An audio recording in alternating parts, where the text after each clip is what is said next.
Hi, Mr. Ford. Nice to meet you. No, it's great to meet you. Thanks. I want to ask you about the importance of the brand being here in Argentina for its 100th anniversary.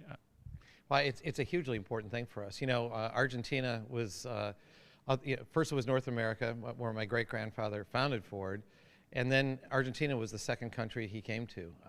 And so this is very unusual in the Ford world, and we're really proud of it.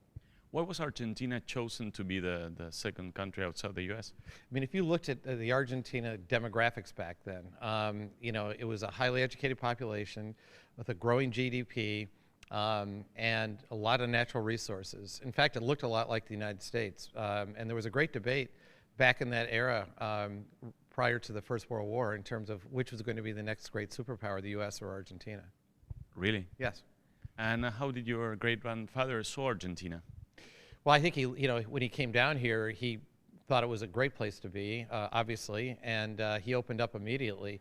And it's been a wonderful run for us here. We've loved being part of Argentina. I want to ask about the future. How do you see the future of cars, and how is Ford working for that? The future of cars is going to be very different than what we see today. And when I'm not talking 50 years from now, I'm talking in the next 10 years. The level of technology that's coming into cars is almost breathtaking.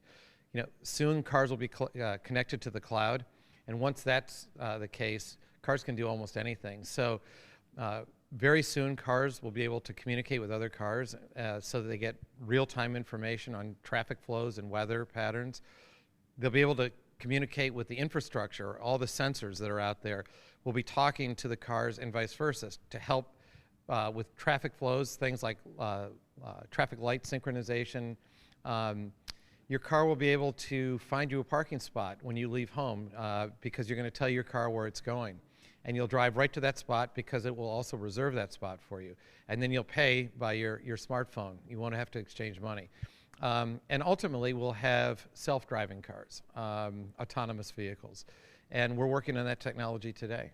How far do you think that is? The car is going to take us to work and we won't have to do anything but relax? Well, you know, it's interesting. A lot of that technology will start to go in now. And so a lot of the pieces of that will be going in the very near future.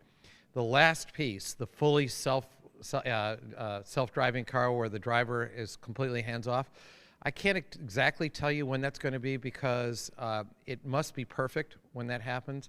And there are a lot of laws that we have to deal with, insurance and all those kinds of things. But my point is, I think the rate of technology change today and over the next 10 years is going to be greater than anything we've seen in the past. And we're still a car company. We're also becoming a technology company, and that's something that's very new. Your great-grandfather had the idea of a car for every man. Yeah. How do you think we are towards that idea today? Well, it's something we still follow. I mean, you know, we have cars that are reasonably priced, and the way we're interpreting it for today is we're introducing technology for every man. Many car companies introduce technology at the highest price point, and the luxury vehicles or whatever their highest vehicle is, we don't do that. We introduce it sometimes at the lowest level because we feel, just as my great-grandfather did, that technology should be affordable to everyone. 100 years ago, the company came here and saw something. What have you seen in this visit to Argentina?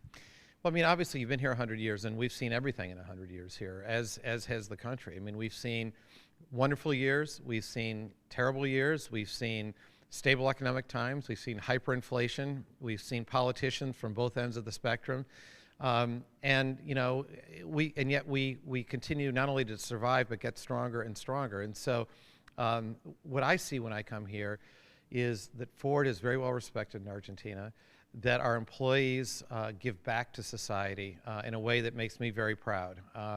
Because to me, a car company, any company, isn't just about the products it makes. It's really about the legacy you leave behind and the impact you have on people's lives. And I feel very good about what we've done here in Argentina. And now the final question. There's a lot of fan base here for Ford in Argentina. Do you have any message for the people that follow the brand and have been with you for tens of years? First of all, yeah, I have a very quick message for them. First of all, thank you for being so loyal to Ford. I'm glad you love Ford because I do too, but the best is yet to come.